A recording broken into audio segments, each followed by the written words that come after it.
अलहिजाज news से मैं हूं आकाश नियाजी। सरकारी लकड़ी और जंगल को उजाड़ने वाले जो टिम्बर माफिया गिरोह हैं उनके खिलाफ फॉरेस्ट महकमा इंतहाई अलर्ट हो गया है। कुंजा के इलाका खोजियांवाली में ऐसी एक बड़ी कार्रवाई की गई है जहां पर फॉरेस्ट ऑफिसर जो हैं उन्होंने मुखबर की इत्तला पर छापा मारा और ऑफिसर के मुताबिक वहां पर जो है सरकारी लकड़ियां काट कर चोरी की जा रही थी। छापे के दौरान जो है तकरीबन 8 लाख से जायद मालियत की जो लकड़ियां हैं, जो दरख्त हैं शीशम के जो काटे गए थे, वो बरामद कर लिए गए और मौका से एक मुलजम जो है उसे भी गिरफ्तार कर लिया गया।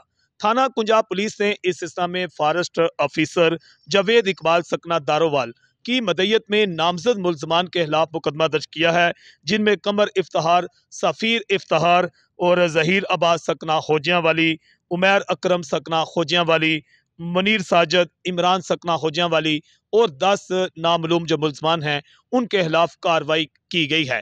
मुकदमा के इंदराज के बाद मौका से फरार होने वाले जो मुलजमान हैं उनकी गिरफ्तारी के लिए भी छापे मारे जा रहे हैं।